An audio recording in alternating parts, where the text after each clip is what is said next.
Fala meus amigos, tudo bom com vocês? Sanches André aqui, eu sou analista CNPI e eu vou trazer para vocês o cenário econômico americano, tá bom? O que a gente pode projetar para os Estados Unidos em 2024.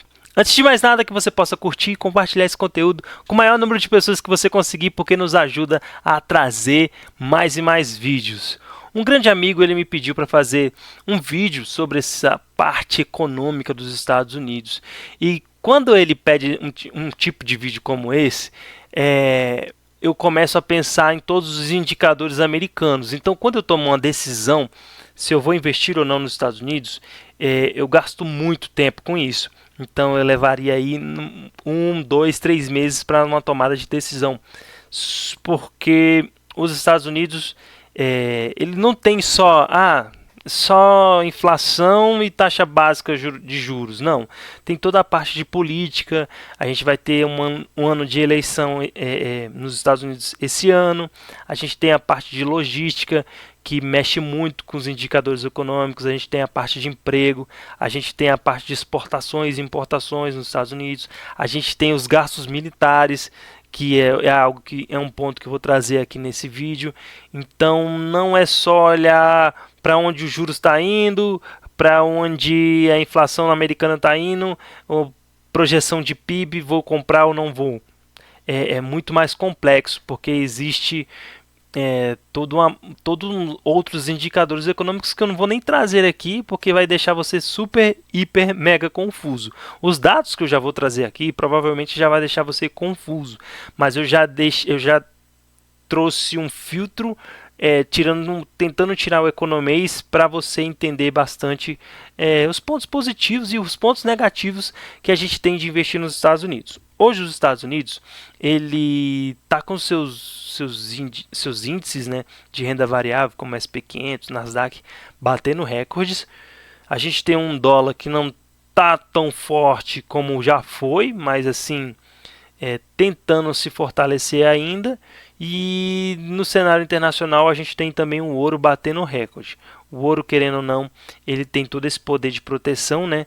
Ele faz essa parte de quando a pessoa sai desse medo de renda variável, desse medo até mesmo da renda fixa, ele se aloca em ouro. Então, quando o ouro está expandindo dessa forma, indica que os investidores eles estão com medo. Então, como ele é um protetor, né, entre aspas, conhecido mundialmente com isso, ele está se fortalecendo mais e mais no último semestre. Isso nos liga a diversos alertas, muitos alertas, para que lado eu posso estar colocando os meus dólares. Vamos ao que interessa. A gente teve uma crise econômica nos Estados Unidos, uma crise no setor financeiro, nos bancos. Os bancos menores, os bancos mais alavancados acabaram quebrando no ano passado por conta do aumento da taxa de juros.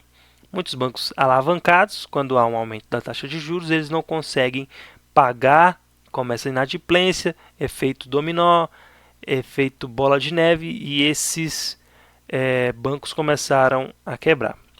Inclusive o Banco do Silício, por conta que ele tinha diversas startups, e startups é um business muito alavancado, um business também que gera muito prejuízo, etc, etc. Só que aí, os Estados Unidos está temendo nova crise no setor bancário. Essa notícia é do mês de fevereiro, mês passado, início do mês passado. Por quê? Porque algumas empresas continuam não pagando, algumas empresas continuam dando calote. Empresas internacionais estão quebrando por conta ainda de um reflexo da pandemia, por incrível que pareça. Crise no setor imobiliário chinês, respingando em outras coisas e tal, enfim, não está pagando ainda, está tendo então esses respingos, né? Esses respingos. Mas o que mais teme o setor bancário é justamente isso daqui que eu vou trazer para vocês, que é o Commercial Real Estate Loan. Tá, Sanches, e o que é Commercial Real Estate Loans? é justamente os empréstimos do setor de imóveis comerciais. Os bancos, eles têm 70% desse tipo de empréstimo lá nos Estados Unidos. E hoje eles estão emprestados de maneira bem alavancada aí, janeiro, fevereiro de 2024, quase 3 trilhões de empréstimos do setor de imóveis comerciais, estão 70% no banco. Então os bancos são detentores desses empréstimos.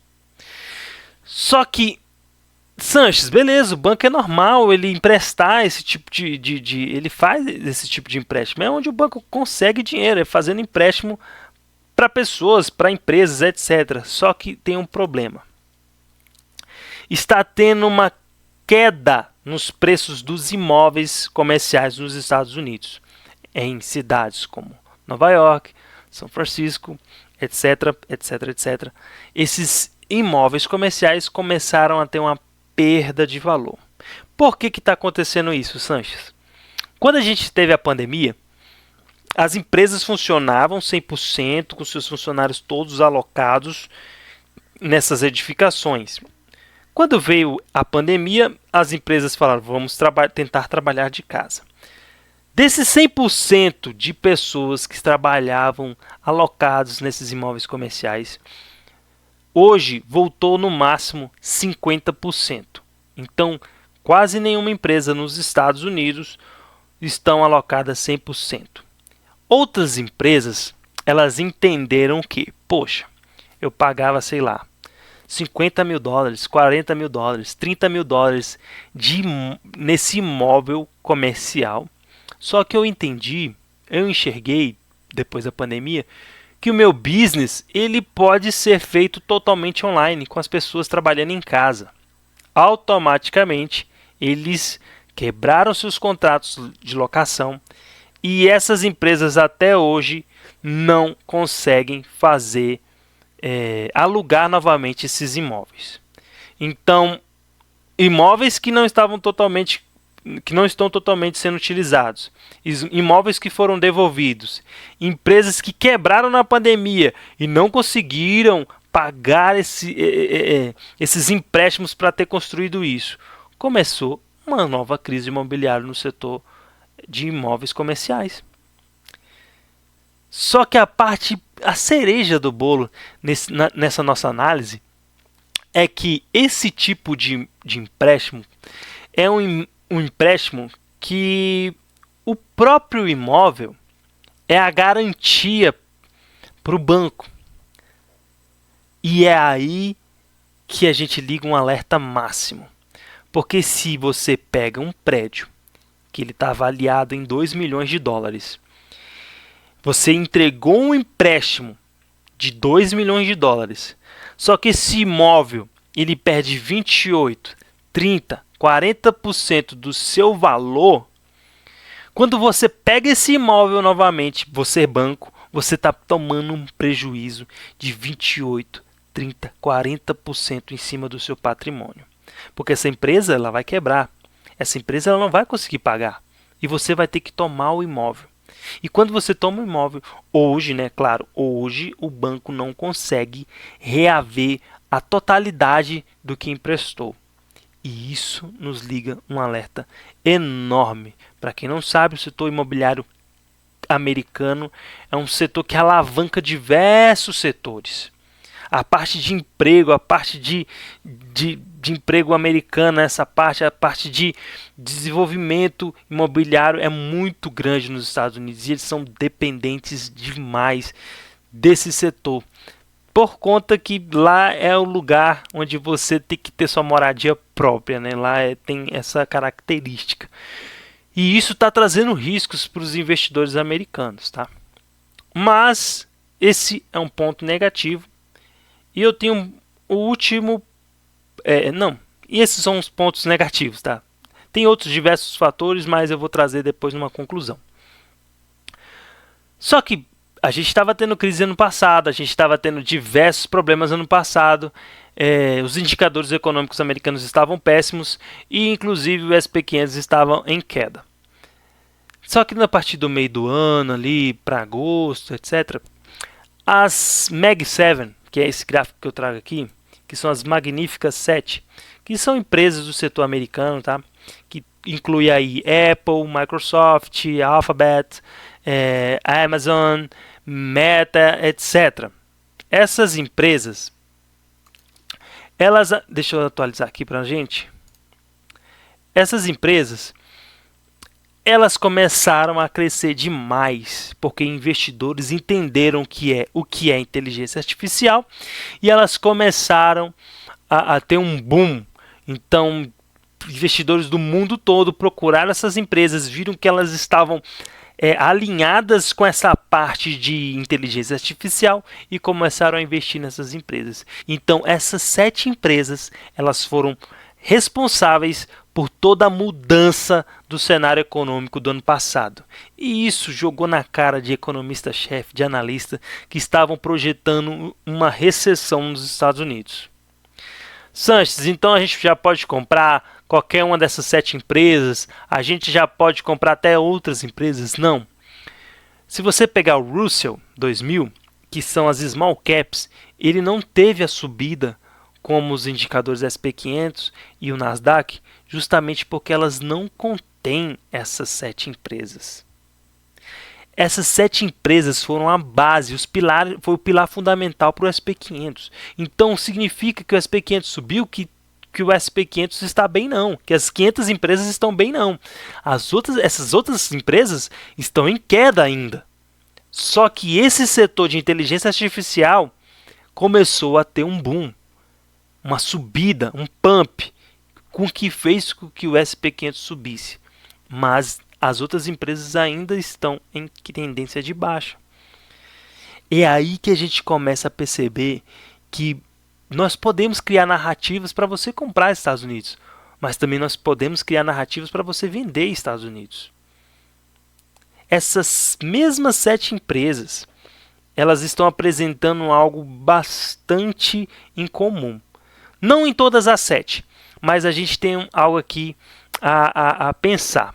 Se eu coloco aqui no Google, Jeff Bezos vende ações. Olha o que aparece.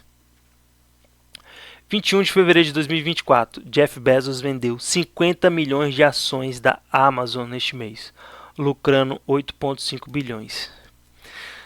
Se você acredita que o setor de inteligência artificial é um setor que tem bastante futuro, um setor bem promissor, se você sabe que a Amazon é uma empresa que está em crescimento, uma empresa que está fluindo muito bem, conquistando diversos prêmios e bastante internacionalizada, inclusive quebrando empresas aqui no nosso país, por que você venderia 50 milhões de ações, sabendo que elas podem subir? É algo que a gente começa a pensar. Ah, Sanches, mas só foi o Jeff Bezos. Vamos ver o Mark Zuckerberg? Mark Zuckerberg vende ações. Mark Zuckerberg vendeu 75 milhões em 154 mil ações da Meta. Ele vendeu 75 milhões de dólares. 18 de março, essa notícia, de 2024. Cara, 2 pessoas do setor de inteligência artificial vendendo. Cara, não é possível. Será que tem mais alguém vendendo? Quem a gente acha que pode estar vendendo? JP? JP Morgan vende ações. Vamos ver. Jamie Dimon vende 150 milhões em ações do JP Morgan. Aí, se você não liga um alerta, eu ligo. Eu ligo para você. Pessoas, CEOs, começam a vender ações num boom de inteligência artificial. Pessoas saindo de tudo qualquer lado para investir nessas empresas de inteligência artificial. Por quê? Se você acredita tanto nisso, por que você está vendendo essas ações? Isso nos ligou um alerta bastante importante. Então nós temos aí um ponto negativo. Posso já pensar então em vender, Sanches? Não. Por quê? Por que não? O PIB americano em 2023 foi 2,5, tá? E em 2022 foi 1,9. Só que a responsabilidade do PIB americano ter sido positivo e muito bom foi justamente por conta dessas empresas. Então essas 7 empresas, elas conseguiram elevar bastante o PIB americano. E outra, só o CAPEX, medida que a gente utiliza para avaliar, né, o nível de investimento, só o CAPEX dessas empresas em nuvem, anotem isso, em nuvem, representa 4% de todo o CAPEX dos Estados Unidos. Ou seja, essas empresas, mesmo com seus CEOs vendendo, saindo dos ativos, elas estão investindo só em nuvem 4% do CAPEX dos Estados Unidos. Então, se você juntar o CAPEX de todas as empresas, tudo que eles estão investindo em nuvem é 4%. Aí você para, poxa, temos motivos para continuar. Os gastos com tecnologia hoje nos Estados Unidos representam 55%. Ou seja, nós temos agora tecnologia e todos os outros setores. Os Estados Unidos já está entendendo que o setor de tecnologia é um setor muito promissor e um setor que vai dar muito mais dinheiro do que os outros setores. Então a parte de estruturas, indústrias, transportes, elas representam hoje 45%. Esse é um movimento que já está também há muito tempo sendo trabalhado, por isso que hoje é 55%. Não foi de ontem para hoje, é um movimento que já está levando anos para ser transformado. Então você olha que o setor imobiliário, exclusivamente não, mas mais específico, no setor de imóveis comerciais, está tendo uma crise. Diversos bancos estão sofrendo com isso, porque eles estão alavancados em empréstimos comerciais, tá? 3 trilhões, somando todos os bancos, 3 trilhões estão aí. 3 trilhões, a gente sabe que muitas empresas vão conseguir pagar seus imóveis, tá? Muitas empresas vão conseguir pagar, mas diversas outras empresas não vão conseguir. Isso basta um grande não conseguir pagar, que você sabe que gera um efeito dominó muito grande em todo o setor, em todo o setor bancário. Então nós temos o setor bancário com essa parte de crise. Nós temos a parte de inflação sendo controlada. A gente já está tendo aí uma queda na inflação nos Estados Unidos, que houve toda essa queda no ano de 2023, mas nós temos também aí uma taxa de juros um pouco ainda elevado com os Estados Unidos, que não estão acostumados com inflação alta e nem com juros elevados. Nós, Brasil, estamos acostumados com isso. Então eles estavam com uma taxa de inflação de 6%, que era algo relativamente, comparando assim aos anos 90 lá nos Estados Unidos, e esses 6% para eles é muita coisa, sendo que aqui no Brasil a gente tira de letra isso, taxa Selic de 15%, 20%, a gente está acostumado com isso, a gente tira de letra, mas eles não estavam acostumados com isso. E além disso, a gente tem algo que é muito importante aqui, que eu sempre destaco, né? Eu não gosto de olhar só os indicadores que todo mundo olha, que todos os analistas olham. Eu penso um pouco fora da caixa, né? Eu tento entender um pouco melhor as coisas. Quando você estuda um pouco de história, você estuda a história da economia, a gente estuda a própria história dos diversos países, a gente entende que guerra e inflação andam juntas. E os Estados Unidos está quebrando o recorde de gastos militares. Então a gente tem algumas guerras no mundo, tá?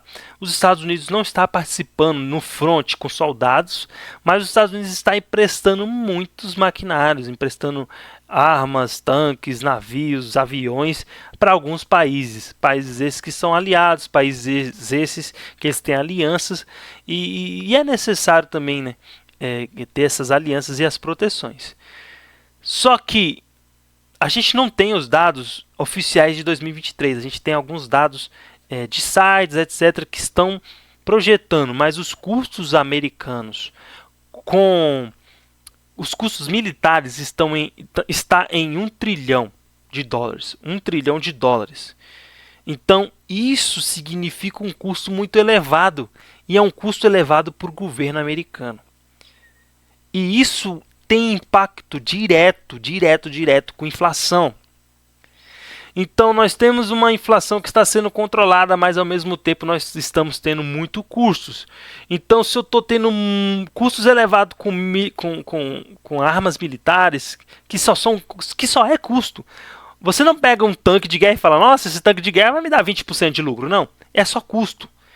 Então, você para pensar, cara, a gente está tendo um custo muito elevado com o militarismo, ao mesmo tempo que a gente está conseguindo controlar agora a nossa inflação, por conta da taxa de juros que está fazendo esse movimento inversamente proporcional. Só que se eu solto a rédea desses juros, voltando a controlar esses juros, reduzindo esses juros, provavelmente a minha inflação vai continuar a subir. Por isso que o Banco Central americano ele não está conseguindo podar mais rápido do que eles queriam, justamente a taxa básica de juros, por conta que os custos americanos estão muito elevados. E agora a crise imobiliária por conta dos imóveis comerciais gera uma nova apreensão para o presidente do Banco Central, que ele vai ter que controlar um pouco a alavancagem desses bancos. Ele vai ter que reunir com esses bancos, provavelmente, porque esses bancos têm 3 trilhões, mais do que custo militar, tem 3 trilhões. 70% desses 3 trilhões estão nos bancos, e esses imóveis estão perdendo valor comercial. Então, a gente para pensar que tem muita coisa nos preocupando, como também tem muita coisa que possa trazer alegria para a gente, como eu falei, que está tendo desenvolvimento, que está tendo investimento no setor de tecnologia. E a gente está sabendo que as 7 empresas de maior peso de tecnologia, as 7 empresas que têm maior venda do SP500, maior compra do SP500, são empresas que estão ligadas diretamente no setor de tecnologia e que foram responsáveis por PIB do ano passado. Então a gente tem boas notícias para isso. Mas a gente está entendendo que existem motivos também para você sair dos Estados Unidos e não investir lá, por conta de tudo isso que está acontecendo. Mas aí que tá. Por que o ouro continua nas suas máximas históricas, então? As pessoas, elas estão tirando dinheiro, como eu sempre falo nos meus posts, nos meus stories. Não há dinheiro sendo criado, o dinheiro vai se transformando, sai daqui, vai para ali. Então, pessoas estão tirando seus investimentos, estão desalocando, desmontando posições para alocar em ouro. Estão preocupadas. Ouro é sinônimo de preocupação. Ouro em máxima histórica é sinônimo de preocupação. Preocupação com os Estados Unidos? Não. Preocupação com o mundo em geral. Então, quando você tem um medo de uma crise no seu país, você vai alocar em ouro. Quando você tem medo de outra coisa, você vai alocar em ouro. Então, hoje, a Europa e China e Estados Unidos, diversos países, tem pessoas acreditando que tem motivo para não alocar nos seus produtos, nos produtos de bolsa, renda fixa, e está alocando em ouro. Por isso que o ouro está nas máximas históricas. O ouro é sinônimo de preocupação em nível mundial. Então a gente tem que ligar mais um alerta por conta disso.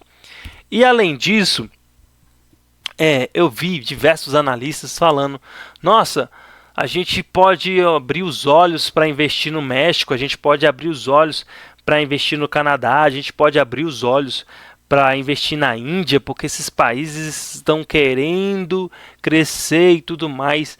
Mas o que nos faz investir em algo? Não são os resultados? Se você pegar assim, poxa, eu invisto no fundo tal, porque o fundo tal tem um histórico de, sei lá, 30% ao ano. Então, quando você projeta demais, você abre demais a sua mente para querer investir em México, Canadá, porque são países que estão próximos ali aos Estados Unidos, e a gente tem a nearshoring, né? Nearshoring é algo que vem crescendo bastante nos Estados Unidos, que é pessoas que alocam empresas perto desses outros países e tem diversas estão tendo diversos resultados, porque bota a empresa ali perto, né, não gasta muito com logística e consegue ganhar grana não só dos Estados Unidos, por exemplo, ele consegue ganhar grana dos Estados Unidos, do México, do México, do Canadá, porque ele coloca a sua empresa posicionada de uma forma que consiga ganhar dinheiro nesses 3 países, né? Então isso é até um outro vídeo que a gente pode fazer, né? Nearshoring, que tem um peso muito forte também no PIB americano. Mas se você pensar, poxa, México, Índia, Canadá, você vai investir lá como? Você vai investir lá em participação, crédito privado? Beleza, aí até que faz sentido, porque você provavelmente vai ter um resultado acima do normal. Mas se você for investir nessas ações do México, de empresas mexicanas, ações de empresas canadenses, ações de empresas indianas, acaba que você fica abrindo bastante a mente, abrindo o seu leque enorme de empresas, sendo que o SP500 ele demonstra resultados maiores do que esses países. É porque a gente sempre quer atingir,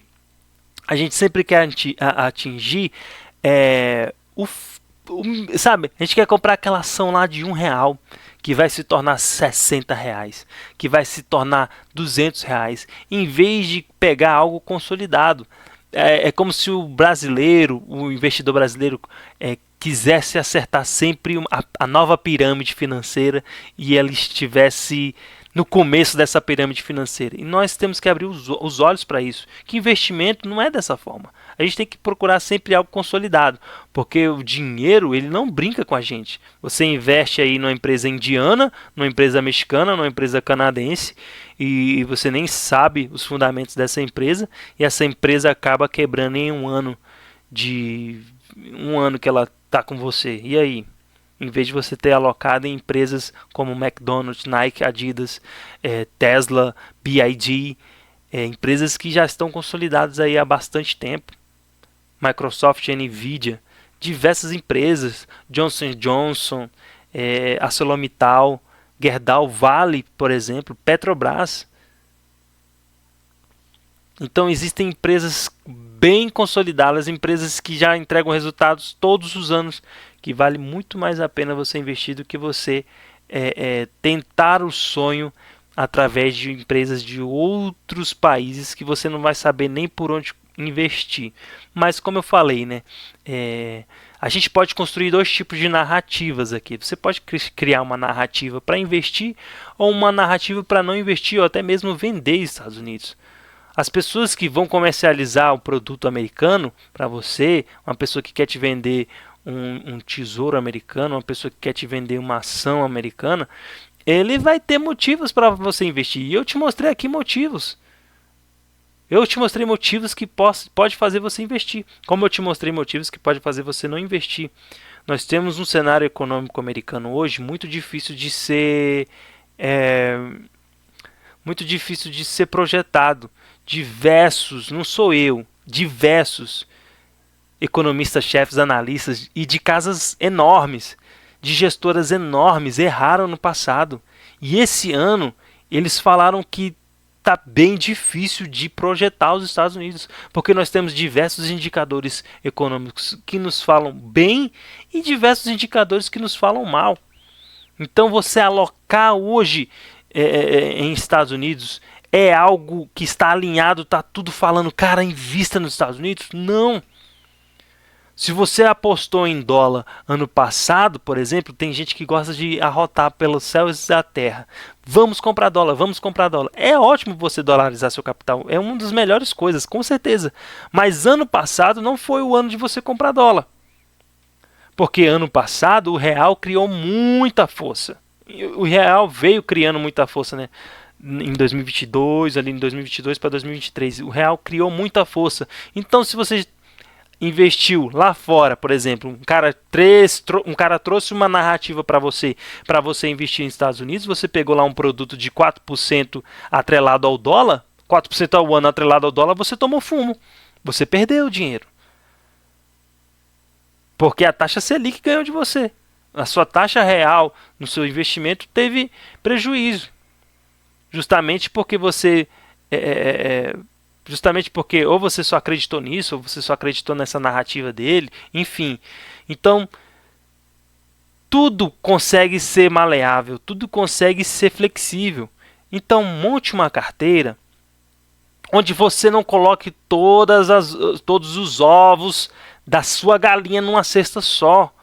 Isso é o básico de investimentos, mas que algumas pessoas não entendem. Nem pessoas que vê Bitcoin subindo e fala: nossa, tudo que eu juntei na minha vida eu vou investir agora no Bitcoin, vou comprar tudo em Bitcoin. Aí o Bitcoin menos 5%, a pessoa: nossa, menos 5%, vou vender. Aí o Bitcoin mais 20%, nossa, vou entrar de novo. Aí o Bitcoin menos 10%, aí a pessoa: não, isso não é pra mim. Perdeu aí muito dinheiro. Então, você tem que montar uma carteira alocando e diversificando, colocando sim produtos nos Estados Unidos, mas não de uma maneira que seja só os seus investimentos. Você precisa alocar em Brasil, porque querendo ou não, é uma bolsa que tem diversas empresas boas também, como EG, como Embraer, que é uma das minhas preferidas, como Petro, Vale, etc.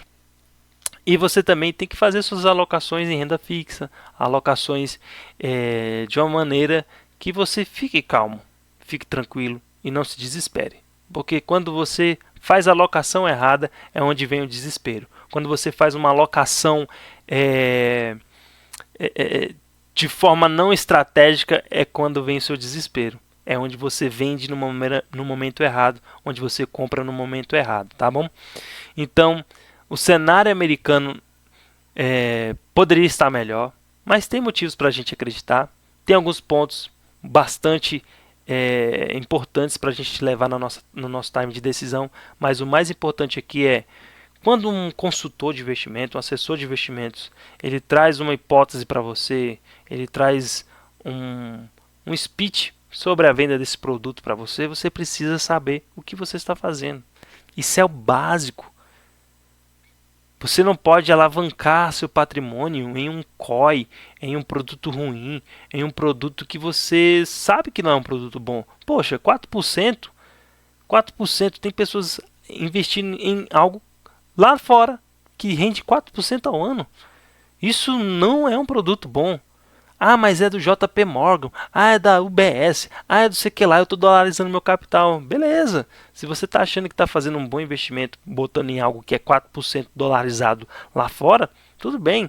Isso eu acho que é mais um status de você querer falar que investe lá fora do que um investimento por si só. Que aqui no Brasil tem diversos melhores investimentos, tem diversos fundos multimercados que estão entregando muito mais que isso. Então é algo a se pensar, tá bom? Mas espero que você tenha gostado desse vídeo. Como eu falei, era um bate-papo, é um bate-papo. E que se você ficou com alguma dúvida, eu não trouxe todos os indicadores americanos, como eu falei, porque são muitos. Eu tentei trazer de uma maneira bem enxuta aqui para você conseguir entender, tá? E se você ficou com alguma dúvida, manda aqui embaixo que a gente pode tentar responder ou tentar responder através de outro vídeo, tá bom? Um grande abraço e até mais, e vamos investir!